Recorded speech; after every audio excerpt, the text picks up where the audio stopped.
Assalamualaikum warahmatullahi wabarakatuh.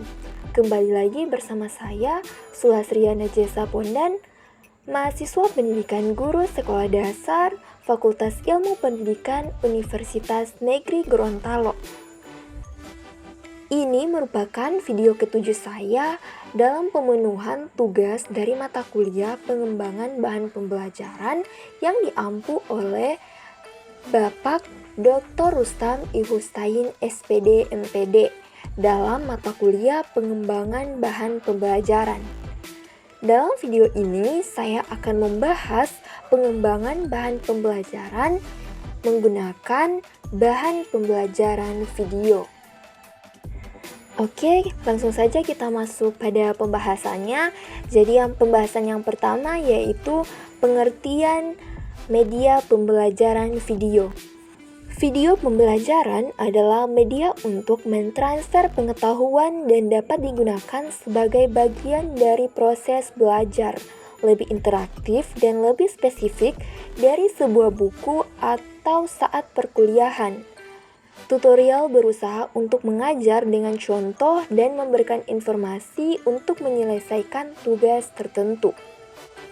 Menurut C.P. Riana, media video pembelajaran adalah media yang menyajikan audio dan visual yang berisi pesan-pesan pembelajaran, baik yang berisi konsep, prinsip, prosedur, teori aplikasi pengetahuan untuk membantu pemahaman terhadap suatu materi pembelajaran. Video merupakan bahan pembelajaran tampak dengar atau audiovisual yang dapat digunakan untuk menyampaikan pesan-pesan atau materi pelajaran. Dikatakan tampak dengar karena unsur dengar atau audio dan unsur visual atau video tampak dapat disajikan serentak. Video yaitu bahan pembelajaran yang dikemas melalui pita video dan dapat dilihat melalui video atau VCD player yang dihubungkan ke monitor televisi. Media video pembelajaran dapat digolongkan ke dalam jenis media audiovisual atau AIDS, media yang dapat dilihat dan didengar. Biasanya media ini disimpan dalam bentuk piringan atau pita.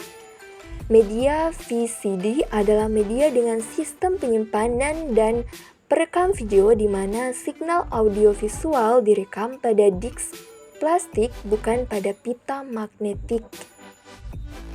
Kita masuk pada pembahasan yang kedua yaitu unsur-unsur media pembelajaran video. Yang pertama ada teks. Teks terdiri dari unit-unit bahasa dalam penggunaannya. Unit-unit bahasa tersebut adalah merupakan unit gramatikal seperti klausa atau kalimat, namun tidak pula didefinisikan berdasarkan ukuran panjang kalimatnya.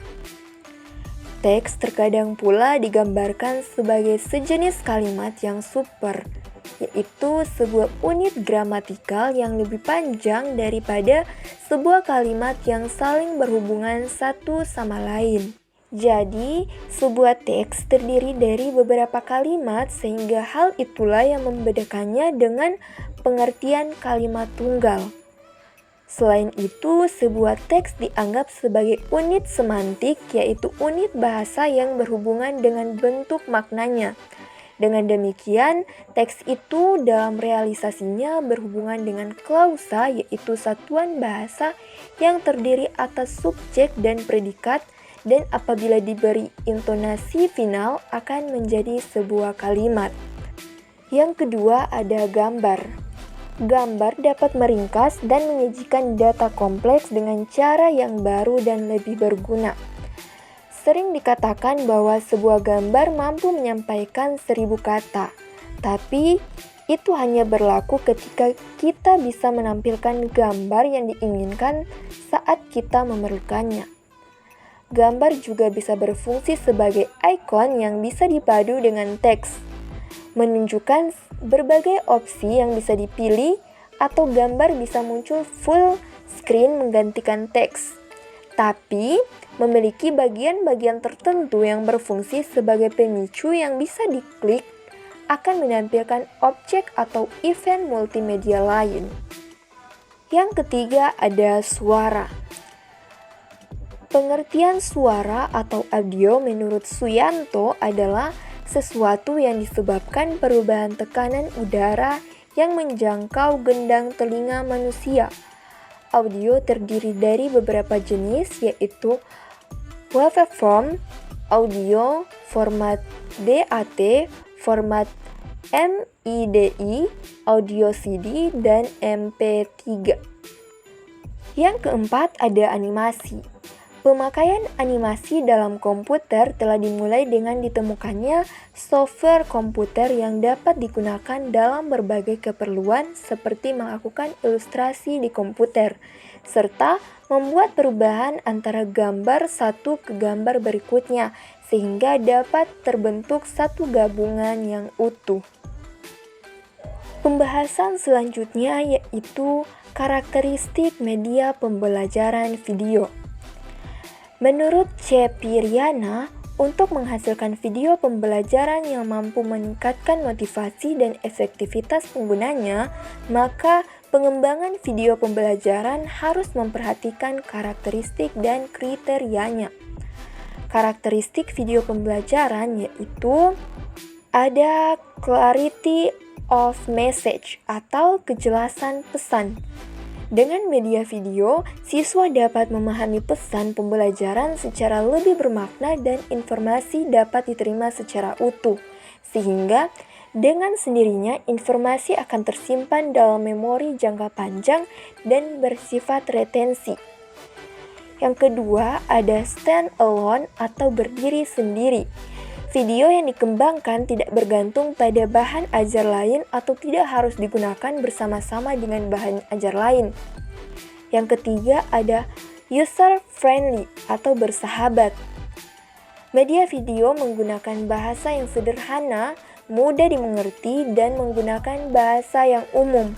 Paparan informasi yang tampil bersifat membantu dan bersahabat dengan pemakainya, termasuk kemudahan pemakai dalam merespon, mengakses sesuai dengan keinginan.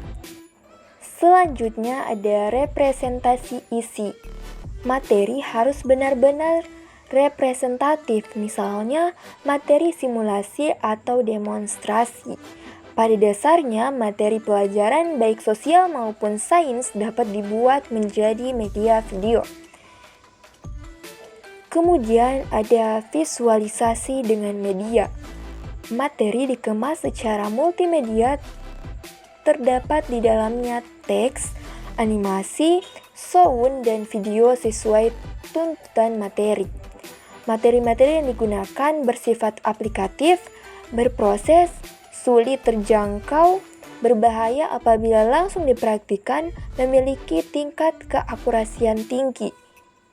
Dan yang terakhir yaitu menggunakan kualitas resolusi yang tinggi.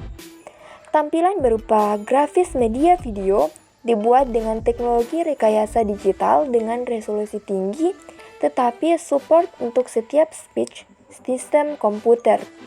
Dapat digunakan secara klasikal atau individual. Video pembelajaran dapat digunakan oleh para siswa secara individual, tidak hanya dalam setting sekolah tetapi juga di rumah.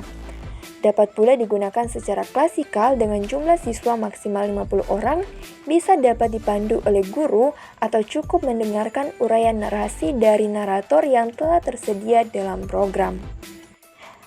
Kita telah masuk pada pembahasan atau materi yang terakhir yaitu kelebihan dan kekurangan media pembelajaran video.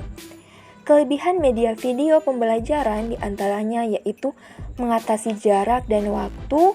Yang kedua ada mampu menggambarkan peristiwa-peristiwa masa lalu secara realistis dalam waktu yang singkat. Yang ketiga dapat membawa siswa berpetualang dari negara satu ke negara lain dan dari masa yang satu ke masa yang lain. Dan yang keempat ada dapat diulang-ulang bila perlu untuk menambah kejelasan. Yang kelima, pesan yang disampaikannya cepat dan mudah diingat. Yang keenam, mengembangkan pikiran dan pendapat para siswa. Yang ketujuh yaitu mengembangkan imajinasi. Yang kedelapan memperjelas hal-hal yang abstrak dan memberi penjelasan yang lebih realistis. Kesembilan mampu berperan sebagai media utama untuk mendokumentasikan realitas sosial yang akan dibedah di dalam kelas. Dan yang ke-10 mampu berperan sebagai storyteller yang dapat memancing kreativitas peserta didik dalam pengekspresian gagasannya. Sedangkan kekurangan dari media video pembelajaran yaitu sebagaimana media audiovisual yang lain, video terlalu menekankan pentingnya materi ketimbang proses pengembangan materi tersebut. Yang kedua, pemanfaatan media ini juga terkesan memakan biaya yang tidak murah. Yang ketiga, penayangan juga terkait peralatan lain seperti video player, layar bagi kelas besar, beserta LCD dan lainnya. Baik, cukup sekian video kali ini. Semoga penjelasan singkat saya ini dapat bermanfaat. Wassalamualaikum warahmatullahi wabarakatuh.